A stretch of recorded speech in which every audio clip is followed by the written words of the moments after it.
بسم اللہ الرحمن الرحیم۔ شروع کرتا ہوں اللہ کے نام سے جو بڑا مہربان اور نہایت رحم کرنے والا ہے۔ ایک دفعہ کا ذکر ہے کہ خلیفہ ہارون رشید کی چہیتی ملکہ زبیدہ اپنی شاندار محل کی کڑکی میں سے باہر کا نظارہ کر رہی تھی کہ اس نے بیلولدانہ کو نہر کے کنارے بیٹھے ہوئے دیکھا۔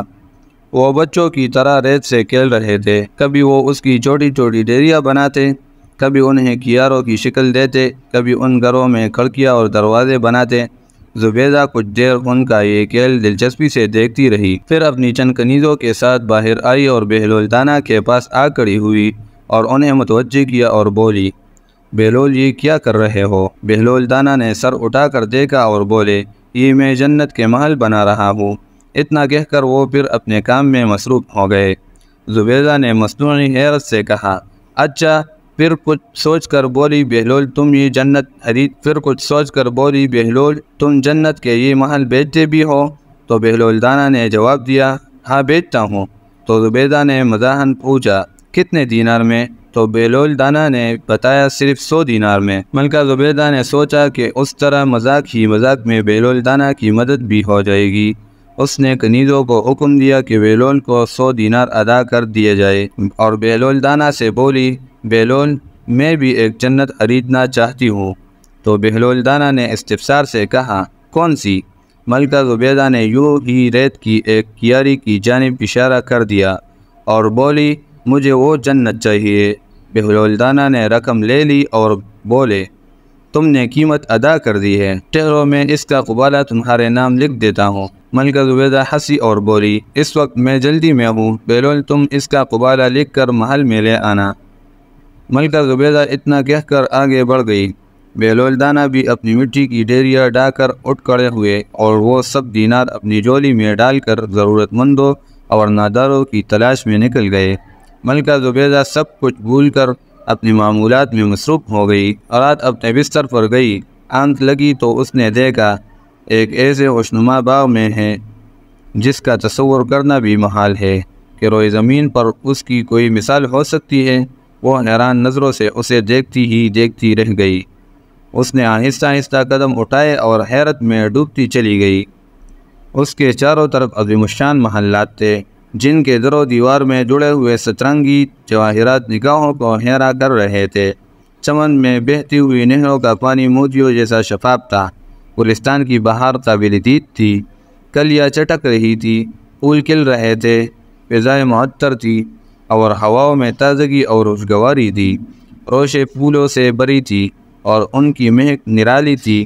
اتنی خوبصورتی، اتنا حسن اور دلکشی یکجا دیکھ کر ملکہ زبیدہ حیران ہو رہی تھی کہ اچانک کچھ غلام اور کنیزوں صفیں باندھے قریب آئے۔ زر نگار کرسی بیٹھنے کے لیے پیش کی اور مؤدبانہ لہجے میں بولے، تشریف رکھیے۔ ملکہ زبیدہ تصویر حیرت بنی اور زری کرسی پر بیٹھ گئی۔ ایک کنیز آگے بڑھی، اس نے ایک دستاویز چاندی کی تشتری میں رکھ کر ملکہ زبیدہ کو پیش کی۔ زبیدہ نے کچھ پریشان سی ہو کر دستاویز اٹھائی اور ڈرتے ہوئے اس پر نگاہ ڈالی۔ اس میں سونے کی حرفوں سے لکھا تھا، یہ قبالہ ہے اس جنت کا جو بہلول نے زبیدہ کے ہاتھ گرفت کی ہے۔ اس کے ساتھ ہی ملکہ زبیدہ کی آنکھ کھل گئی۔ وہ بہت دیر تک خواب کی سیر میں کھو گئی تھی۔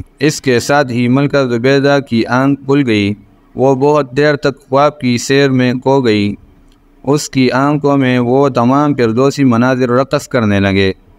اس نے سوچا، غور کیا اور اسے یقین ہو گیا کہ اس نے جو کچھ دیکھا ہے وہ خواب کی صورت میں ایک بشارت ہے۔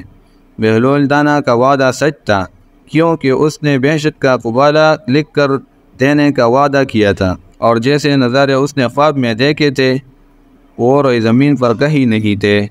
اس کا روانما مسرت و شادمانی سے ناچ اٹھا۔ اس نے بے خودی میں خلیفہ ہارون رشید کو جگایا اور پھولے ہوئے سانسوں کے درمیان بولی، ذل الہی، آج میں نے 100 دینار میں بہلولدانہ سے ایک جنت خریدی تھی۔ میرا خیال تھا کہ وہ ایک مذاق ہے، دیوانے کی بڑھ ہے، مگر وہ ابھی مجھے خواب میں دکھائی گئی ہے۔ اس کا قبالہ میرے نام ہے، میں نے ابھی اسے اپنی آنکھوں سے دیکھا ہے۔ تو خلیفہ ہارون رشید نے اپنی نیند خراب ہونے کی ہفگی سے کہا، تمہارا دماغ تو درست ہے، احمق کہ تمہیں بھی اس دیوانے نے پاگل بنا دیا ہے۔ تو ملکہ زبیدہ نے جوش سے بتایا، نہیں، میں سچ کہہ رہی ہوں، میں نے خواب میں جو کچھ دیکھا ہے اس کا دیدار کسی انسانی آنکھ نے نہیں کیا ہوگا۔ وہ جنت میرے نام ہے، خدا کی قسم میں نے اس کی دستاویز دیکھی ہے۔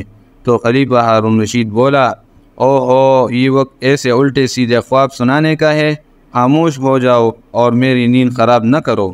ہارون نے غصے سے کہا اور کروٹ بدل لی، لیکن ملکہ زبیدہ کی آنکھوں سے نیند غائب تھی۔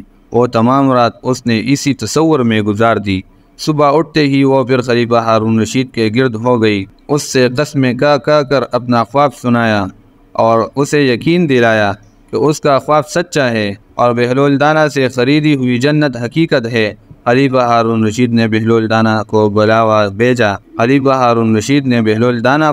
بھیجا۔ وہ اپنی گدی میں لپٹا شہنشاہوں کی شان سے آیا اور معنی خیز لہجے میں خلیفہ ہارون رشید سے بولا کہ تجھ جیسے بادشاہ کو مجھ فقیر کی ضرورت کیوں آ پڑی ہے؟